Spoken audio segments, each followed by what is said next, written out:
What's going on, everyone? Thanks so much for tuning in to another episode of the Ducks Dish podcast. I'm your host, Max Torres, with Scoop Duck on 3, coming to you live on Wednesday, September 10th, 2025. It's week 3 of the college football season, and Dan Lannon and the Oregon Ducks head to the Midwest to Evanston, Illinois to face the Northwestern Wildcats. Big noon kickoff for the Ducks this Saturday. But I'm not rolling solo. I am joined by the co-host of the Ruffino and Joe Show, and that is the man himself, Joe DeLeone. Joe, how you doing, man? Thanks for being here. I'm doing great. Appreciate you having me on, and really excited to talk about this Oregon team because they look fantastic after 2 weeks. They certainly do. Ducks are off to a 2-0 start as they head into their week 3 contest, the start of Big Ten play. I did the numbers yesterday. I think it was they outscored their opponent something like 116 to 12 or something. It was 19 points because they've been scoring a lot of points and their opponents haven't been scoring very much. So kind of our itinerary for today, we're going to talk about Oregon's NFL draft prospects on this year's squad, and then just get some of your thoughts on what this team looks like through 2 games.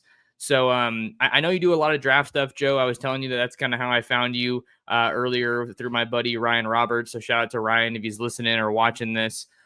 He's one of the best in the biz.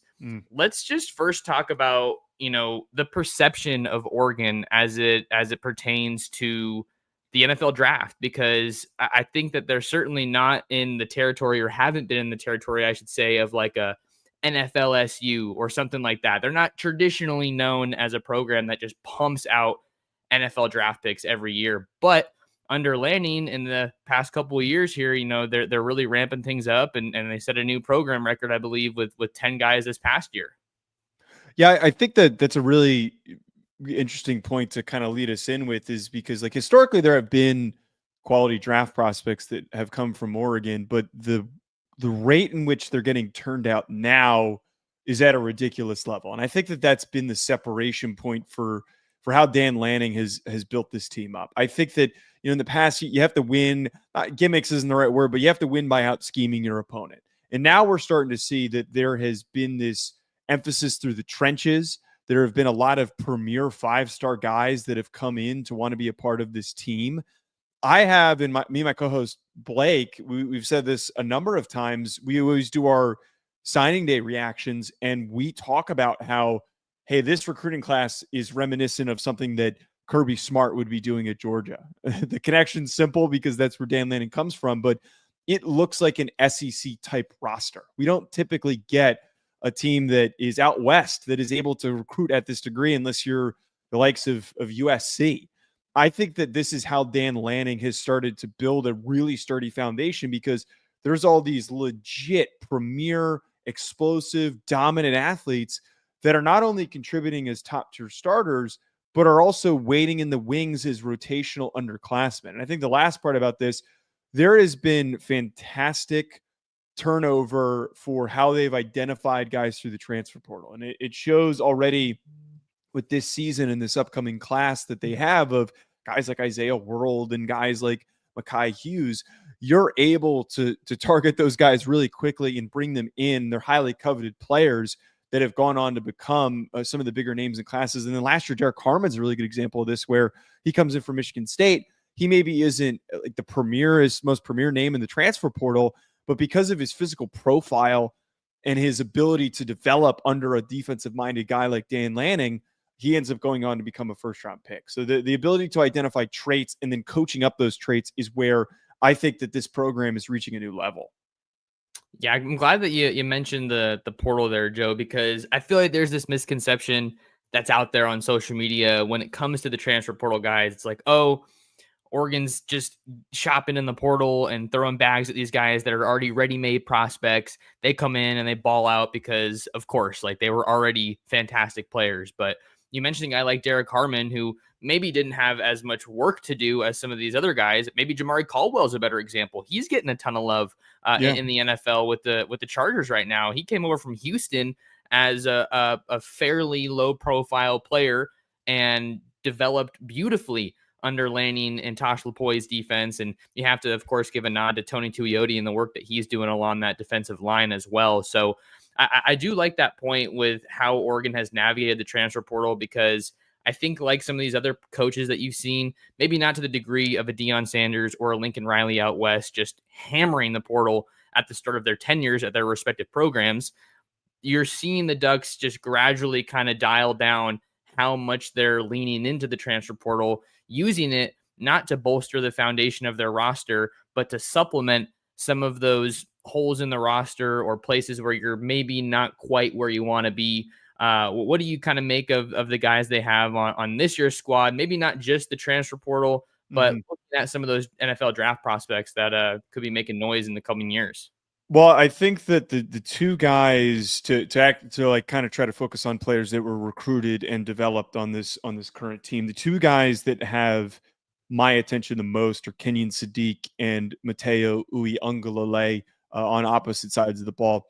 Sadiq has been really fun already 2 weeks into the season to keep track of, because you watch him coming into the season and he's got this really tiny sample size. And I texted Ryan when we were doing our tight end analysis show for A to Z Film Room. I was saying to him, man, this is a really annoying prospect to watch because he's barely on the field, but he is so gifted, like the craziest athlete out of any of the tight ends. And I say annoying in the sense that I don't know how to temper my expectations, because I'm getting really excited off of this tiny, tiny little glimpse of him juking guys out and separating and moving so fluidly and moving so easily. He's kind of built like a power forward too. Tight ends are usually big and muscular, but for the fact that he's as rocked up as he is nuts. Kind of like David Njoku from the Cleveland Browns is kind of how he's built. And to already see glimpses of him impacting as a receiver, but now showing intent as a blocker, has me like really, really excited for him. I think he's going to be a first round pick. And I said that on our show, on Ryan and I's show, that if he can show a well-roundedness and some good production, he will be recognized as a first-round prospect. I thought I saw a player who was willing to get his nose dirty as a blocker, but just needed to improve on some things. He's driving guys out and clearing lanes for his running backs, which is awesome to see. Mateo Uiagalelei is a guy who I feel like, also on top of this, that I feel like has been at times mischaracterized. I think that not as many other draft analysts like him as much as I do. I just think that you can really see some really nice, refined technique that he plays with, and just overall fantastic explosiveness. His production showed up for a reason as early as it did in his career, because he's a stellar athlete, and I think he's really starting to, to come into his own and play to his true potential. But let's start off with Sadiq, Joe, because I remember when he was coming out of high school, out of Idaho, a fairly highly rated guy. I mean, I'm looking at his On Three Rivals profile right now, and he's just outside or right in that top 100 prospect range, but wasn't a dude that was kind of your traditional tight end size, 6'4", 6'5", 240, 250. Not that a lot of guys are that big coming out of high school, but I think that you knew that he had the athleticism and the playmaking ability. So naturally, the biggest question mark was, oh, okay, compared to Terrence Ferguson and your Patrick Herbert kind of guys, is he going to be able to develop as an inline blocker? And oh my God, it's only 2 weeks. You've only played Montana State and Oklahoma State, but the way that he has gotten after it as a blocker just has to have you excited. Just not even just getting hands on guys and kind of pushing them out of the way, clearing lanes, but finishing guys into the dirt and just excelling as a blocker. So I think that that's been awesome to see, especially because the rest of the room was maybe a bit of an unknown aside from him on this roster. Maybe we'll talk a little bit more about that this year. And then to your point about Mateo, that was a guy that I covered coming out of high school, and someone that I think you expected a lot of things from coming out of St. John Bosco, National Powerhouse program. I was on scene in Bellflower for their big win over St. Francis Academy last week. But the Trinity League is a little bit of a hard one for me to get a pulse on, because these guys are so good coming out of high school that sometimes they get to the college level and you wonder how much more room does this guy have to grow? We were talking about ready-made prospects. Like, some of these guys are just so talented at the high school level that they aren't always, I'm not saying this was the case with Mateo, clearly it wasn't, they're not always coached up to the level that they maybe need to be. There's an emphasis on just winning those games versus like developing those guys. And he's just been blossoming under this defense. Yeah, and I think that's like Mateo Younglele is the perfect example, I think, of what Dan Lanning's doing with the guys on this roster, where you've got a premier athlete, and a lot of times other programs that are being led by new coaches will get all these big name 5-stars in, and then you won't really see the progression. Guys will end up hitting a little bit of a ceiling. It's kind of part of like the fallacy of assumption that like a 5-star is going to translate into a first round pick. Is if they pick the wrong place to go and they don't get developed, they end up falling out of that growth. But we're getting here with Mateo that he is this first early example of, he waited in the wings, he started to show glimpses, and then now he's ready to take off. I don't think this guy's going to declare, but Amari Washington has been another player that has been like, oh my God, this guy is a freak. And he doesn't play much because of the group of players that were ahead of him. And now he's on the field and he's forklifting offensive linemen and completely plowing them out of the way. He was on the freaks list for a reason, because I think he was like a 36-inch vertical, which is nutty to say for a defensive tackle as heavy as he is. That is exactly what Georgia does, what Alabama did, where you have your upperclassmen, they go on to the NFL. Jamari Caldwell, Derek Carman go on to the NFL, and they're highly recognized. And Jordan Birch. And Jordan Birch, another guy that I loved last year that I completely forget about. You have all these guys, and then they leave, and then here come the juniors. No, we're not talking about freshmen that have to play. We're talking about here come the juniors, and they're already kicking butt because they developed. They had time to put on weight. They weren't rushed onto the field, and they're finally getting the chance to prove who they are. And we're going to talk a lot more about like those kind of guys, I think, a little bit later on in the show, Joe. Maybe we can circle back to Amari Washington because he's a great example. We have a couple of live questions here, so maybe we'll just throw them up and see if we can tackle them. Jake K, thanks for the question over on the Scoop Duck on 3 YouTube channel. Jake asked, do you guys think DK Moore will be a better wide receiver than Ryan Williams? I'm interested to get your take on this one, Joe, because Ryan Williams, we all know his story. Reclassified, was one of the, I don't know if I'd say few, but kind of rare like reclassification success stories. I think that's a really interesting topic as it comes to drafting, and he lit the college football world on fire, and naturally Decorium Moore, the number one wideout from last year's cycle, is getting thrown into that conversation. Yeah, I actually, I don't think it's a hot take to say that I think that DK Moore could absolutely be better than Ryan Williams, because Ryan Williams' production last year was good, but it's not like he had Jeremiah Smith level of production. And I think that we're already starting to see what he can be. Like the long receptions that he's had already are super explosive. They're super promising. I think that what I'd like to see more is just some more volume from him. I felt like Ryan Williams at Alabama, he had to be relied on at times, and he was the target in those like really clutch situations. Oregon hasn't really had to have any of those same clutch situations because they've smoked Montana State and they smoked Oklahoma State. But I think that like where we can eventually see with him, he needs to be the guy this year because of the loss of Evan Stewart. And I think that I feel moderately secure that, his tools and his traits, that he can have that same level, like 800 yards, like what Ryan Williams did. I'm a very big fan of DK Moore. I've been super excited about him. My co-host Blake, actually, when he committed to LSU initially, was the one who ran his commitment video and did all that stuff. So he got to know him. He's only told me a million times over off air that he is a amazing young man who is just really committed to becoming the best version of himself. I'm really just excited to continue to see what he does for this Oregon team in 2025. I'm super excited about Decorium Moore. I think that I was making a video yesterday just talking about him, saying that I think he's Oregon's next Anthony Thomas. And some people maybe they got that a little bit misconstrued. Maybe I could have worded it better, but like, I think he's the next playmaker at Oregon that is kind of that level. That guy that just has an electricity about him. That every time he touches the ball, you think something special can definitely happen. We got one more here from John, longtime listener of the show. Thanks for the question, John, over on X. Does Joe see Dante Moore as a likely NFL prospect this year? Obviously, the quarterback position is a big one at Oregon. They've produced 2 Heisman finalists in the past couple years with Bo Nix and Dylan Gabriel, a Heisman Trophy winner, and Marcus Mariota. But Dante Moore comes to Oregon after a little bit of a delay, if you want to call it that. We know he was committed to Oregon, and then he flipped to UCLA and played right out of the gate over there in LA. So what do you think about Dante Moore and kind of how he's stacking up right now? Yeah, I have. I think there's two parts with this that we got to talk about. So there's the one is just the on-field play, the tools. Absolutely, every other draft outlet that I've kind of like read up and listened to some people talk about Dante Moore, he has the arm, he has the touch, the velocity. Like he checks every box physically, and so far through the first 2 games, he's looked supernatural.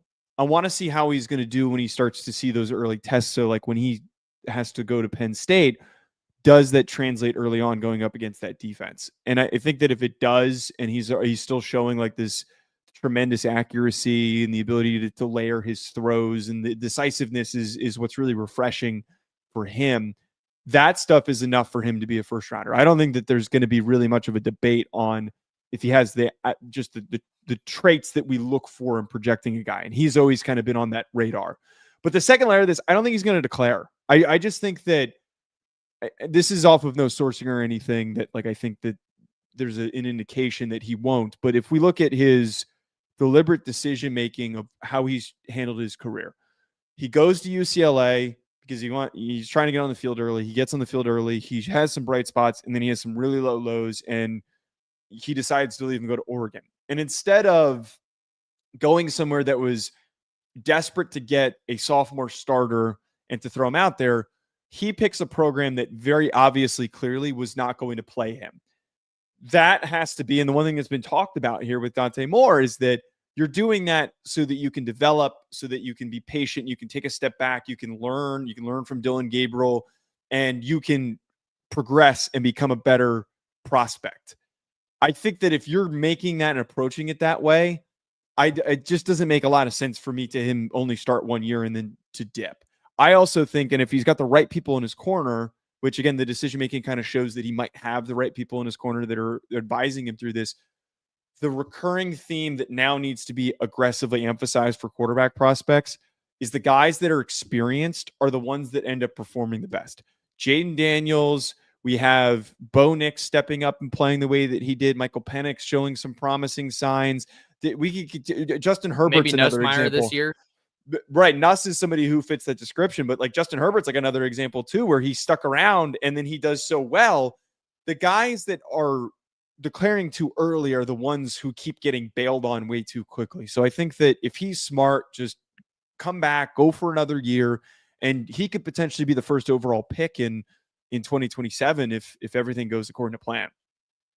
Dante's been great so far in the limited sample size that we've seen from him, and that's why it's I don't know. I feel like talking about like Oregon's aspirations this year and like down the line, it feels so early, but at the same time, like we spent all of summer talking about that, and now we have actual football to hold in our hands and evaluate and look at the film, and I know you like to do that a lot, Joe.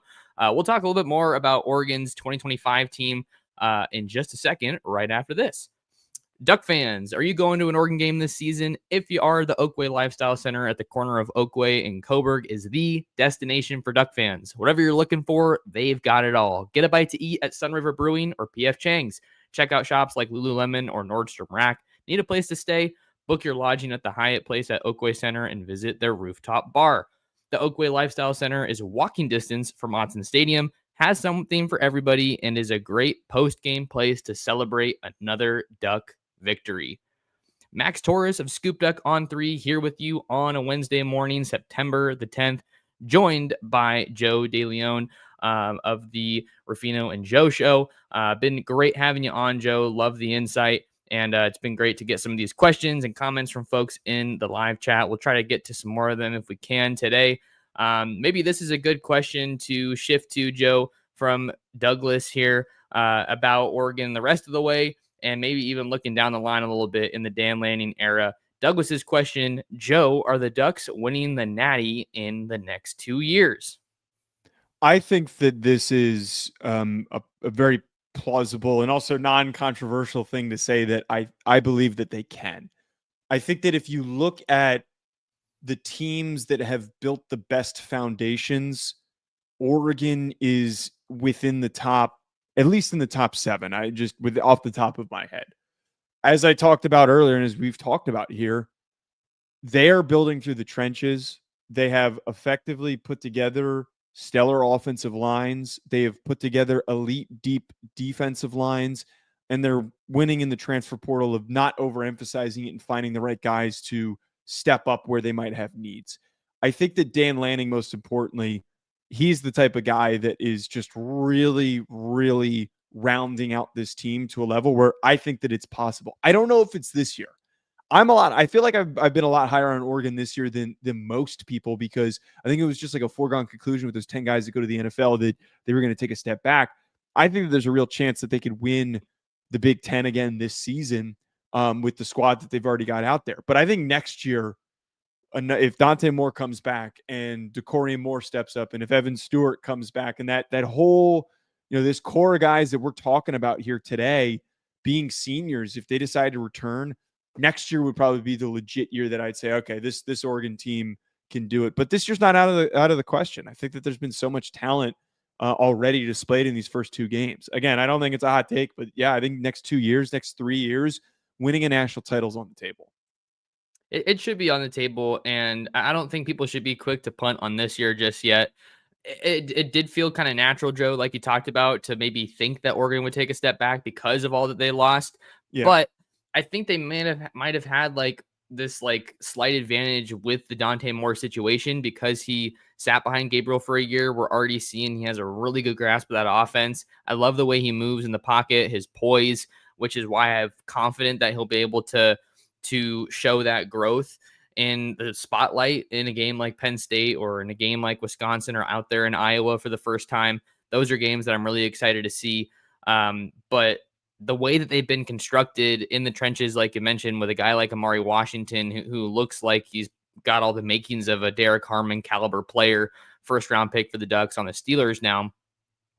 I think that the 2 areas that we're really seeing Oregon make some of those leaps, because they've recruited the trenches pretty well for a couple of years now, but I'm looking at defensive back and I'm looking at wide receiver. A guy like DK Moore that can just blow the top off of defense and break a game wide open. Like, we haven't seen quite that level of player for the Ducks in the past couple of years. You had Troy Franklin, who shattered records in Eugene. You had Tez Johnson, who was your deep ball threat and had some great electricity, but maybe wasn't physically at the level of a guy like DK Moore.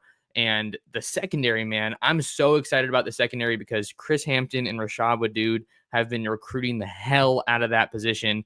You have a true freshman in Brandon Finney Jr., who's starting this year at corner. Dylan Thieneman comes over from Purdue, and he looked great, had a big pass breakup last weekend. So I think that they do have all of those pieces on the roster to ultimately put it together in these next couple of years. Yeah, and I think one other part with this too, and Blake and I talked about this after the Oklahoma State game. It's easy to put together, let me reframe it. The plenty of times in college football, there are elite rosters that are put together, but there are plenty of times where those rosters don't have like a killer instinct. I think of James Franklin as an example, not to take a shot at Penn State. I feel like that he's done a tremendous job of having those caliber types of rosters, but they can't get to the finish line. And it's something that's also haunted Ryan Day up until last year. They finally broke through and won a national title. Doing what they did to Oklahoma State was so unnecessary, but I freaking love it. Like to be that motivated by a legacy head coach in Mike Gundy saying the things that he did, to use that as a chance to say to your team and Dan Lanning, like, we're going to go after their throat. We're not going to stop until the whistle is blown.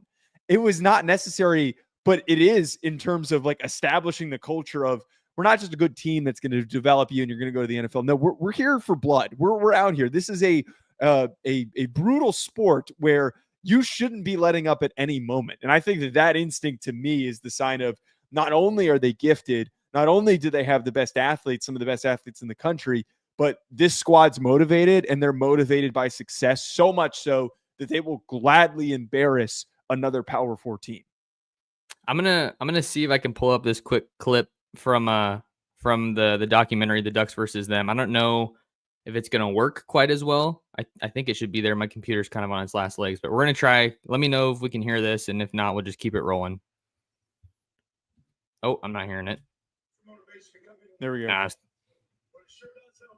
Force a little gasoline on it. They poured a little gasoline. The great thing about this game is what they think versus what I know. I know about this team's work. I know about this team's sacrifice. I know about this team's connection. Right? That's going to be a separator in this game. Because if you're going to come in and you're going to be talking, it's time to cowboy up. But guess what? The bull don't care.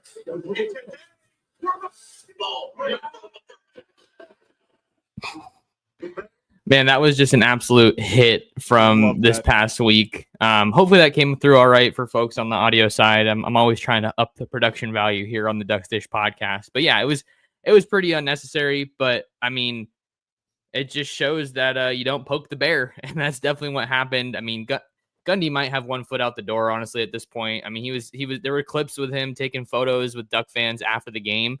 I mean, that's a nice thing to do, but it's like your team just got worked. I think that can definitely have a bit of a mixed message that you're sending there. But let's see here. I mean, let's see what else we can kind of dive into here, like the last 5 minutes or so here with you, Joe. I don't know. What do you think as far as the next step for Oregon here, given everything that we've kind of talked about? I think it's winning a playoff game. They've done it before, but that was back in 2014. They got to the playoff last year, and we all know the conversation. Weren't necessarily dealt the best hand with their extended buys and time off. So what do you kind of view as this next step for Oregon? What are you looking to see from them to show that they can take that next step and win it all?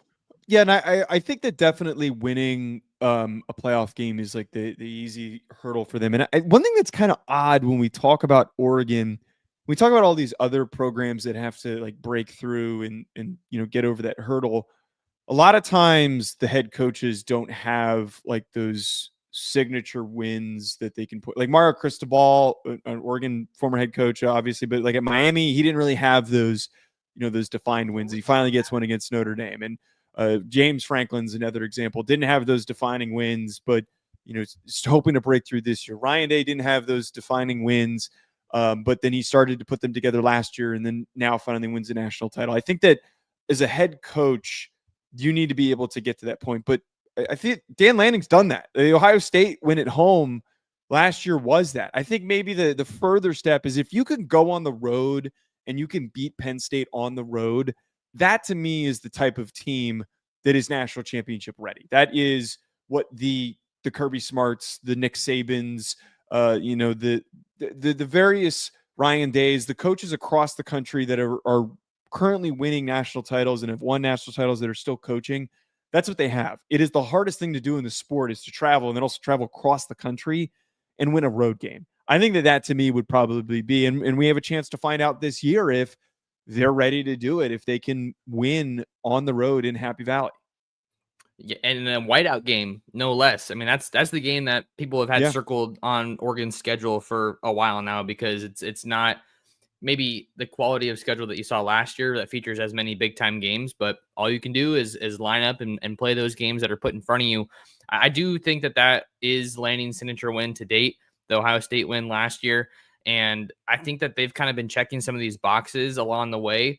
And this is a couple years ago, but they had a game at Washington State against Cam Ward, and they came back late in the second half and were able to pull that out. Mace Funa had a pick six that kind of stamped put the nail in the coffin in that game. And we haven't really seen Oregon win a lot of games in that fashion. So you saw last year on the road in Wisconsin, they had that win. Mateo Uiagalelei just showed up and played the game of his life in that one.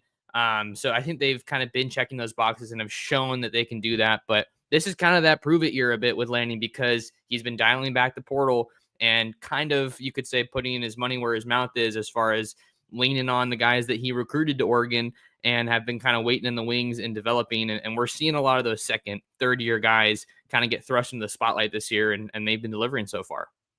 Yeah. And I think that, now we're kind of like getting to that point where you feel like a breakthrough is eventually coming. And I feel like out of any coach that is rising and gaining momentum. To me, Dan Lanning has been the one that's proven it the most. I don't say that a lot about a lot of coaches.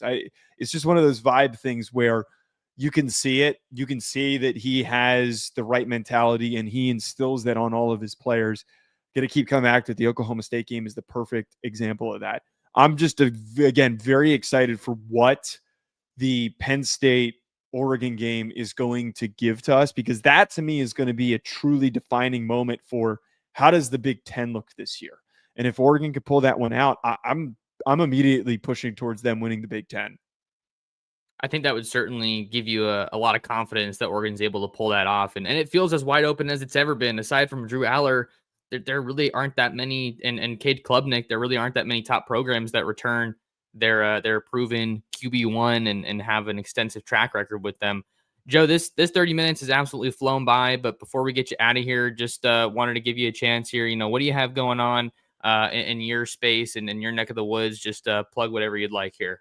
Yeah, check me out on X, and then go check out Ruffino and Joe Show. We're about to hit 20K subs. It's been an awesome season already to start. We've got some just fantastic response, and a lot from Oregon fans. Oregon fans have been super positive in responding to us already after some of the things that we've hyped up with this squad. But Max, this was awesome. I'm sure that we're going to get the chance to connect soon, but this was a great conversation, and go Ducks. Let's see what happens. No doubt about it. Well, if you guys are fans of ball, whether it's current college or looking at NFL draft stuff, Joe is definitely your guy. So make sure you go tap in with him. You can find more of me anywhere at Torres Sports. Subscribe to the Scoop Duck on 3 YouTube channel and subscribe to scoopduck.com. Get $1 to get you started, get you access to The Athletic for a year. You get Steve Wiltfong, Chad Simmons, Pete Nakos, all the heavy hitters. There's quite a few of them over at On3, so we want you to join the party with us over at Scoop Duck. But until next time, big thank you to Joe. Thank you to everyone for tuning in live here, and we'll see you in the next episode of the Ducks Dish Podcast.